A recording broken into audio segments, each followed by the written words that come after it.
Voy, o'rtog'larimda ko'rib turibsizlar, qo'y mashinkani zo'ridan narxini arzondan so'ragan akalarga jo'natib qo'yamiz videoni. 2 xil makita qo'y mashinkamizga aksiyani borib, bombasini qilib tashladik. Bitta ochib ko'rsataman. Ko'rib turibsizlar. Xo'p, birinchisi makita qo'y mashinkamiz narxi $60 atrofida sotilgan mashinkamizni $50 sotib tashladik mana ko'rib turibsizlar. Endi bunisi bo'lsa makitani bor, yana ham kuchliroq varianti mana 1200 model bilan bir xil avalniy variant. Narxi $70 atrofida sotilgan. Bunisi narxini bo'lsa $60 dan, ikkalasiga ham $10 dan skidkani bombasini qilib qo'ydik.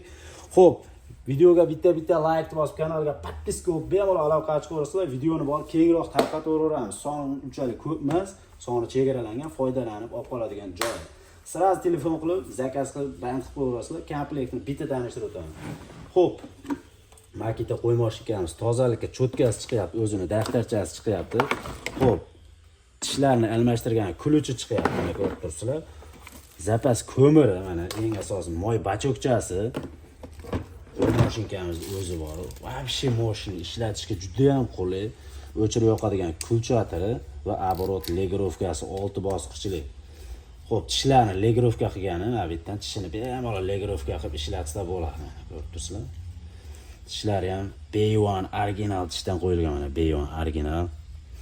Keyin qo'ydi ham bor, uncha terilarni uncha kesib tashlavermaydi. O'ta ham ishlatishga qulay. Ishlatayotgan mahalda keyin mana bu teshiklarni bekitib olib ishlashni tavsiya beramiz. Ashitdan ochiq turish kerak, chunki qo'y mashinka o'zini sovutib. Xo'p, qo'y mashinkalarimiz keyin garantiyalari bor. Hali tufta qo'y mashinkadan emas, ish beradigan sifati mana shundoqdan garantiya berib chiroyli qilib beramiz, ko'rib turibsizlar. Xo'p, bunisini komplektini ko'rib chiqamiz. Buni ham daftarchasi chiqyapti, komplektdan tozalikka cho'tkasi, kuluchi mana, zapas ko'miri, moy bachok. Komplekt bir xil ekan, lekin qo'y mashinkalarida o'zida farqi bor.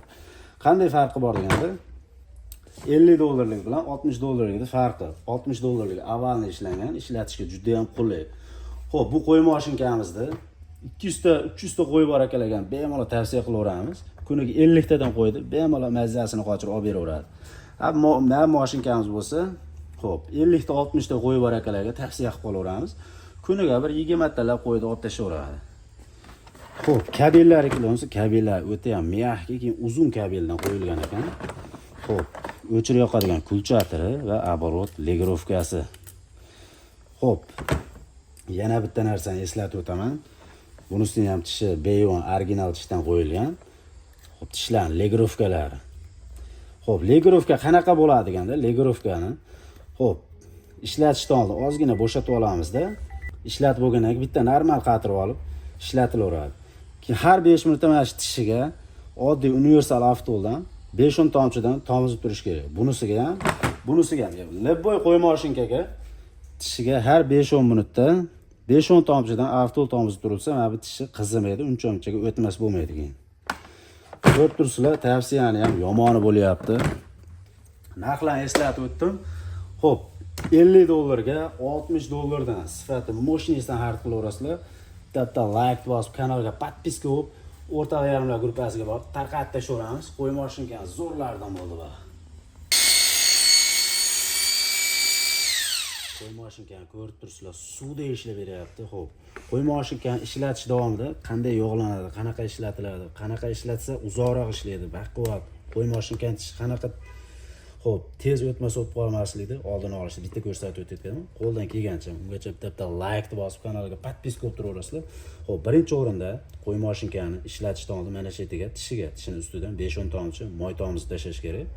Qo'y mashinkani tishi uncha-munchaga qizimaydi, o'tmas bo'lmaydi shunda. Har 5 minutda tomizib turaverasizlar.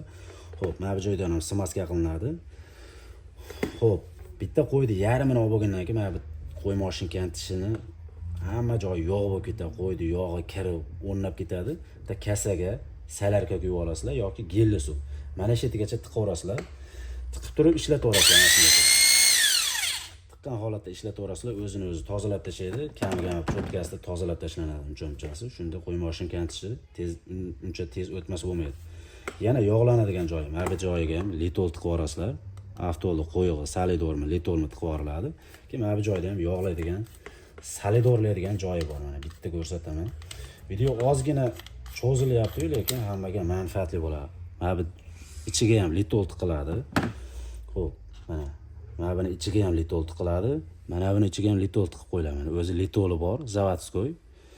Ishlash davomida bu litoli qurib ketadi. Mana shu joylarga litol tiqib qo'yish kerak. Litolni tiqib yog'lab yana qatirib normal holatga kelib ishlatilaveradi, ko'rib turibsizlar.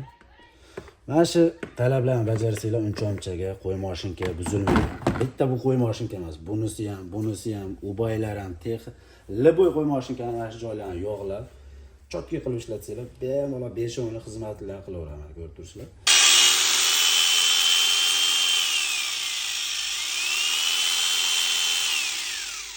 Ishlashiga necha juda ham chotki ishlab turibdi. Keyin ko'pchilik qo'y mashinkani tishini almashtirgandan keyin qo'y mashinka junda olmayapti deydi. Mana bitta o'rgatib o'taman. Qo'y mashinkani tishini, ikkita bo'litini bir rezbadan bo'shatamiz. Shu tarafga chiqadi, old tarafga chiqadi. Yangi tishni qo'yganda, hop, mana bu korpus bilan tishni orasida zazor turibdi, ko'rib turibsizlar. Bir 2 mm, 2,5 mm zazor turibdi. Xuddi shu zazorni yo'q qilib qo'yadi ko'pchilik. Bu zazor turish kerak bo'ladi.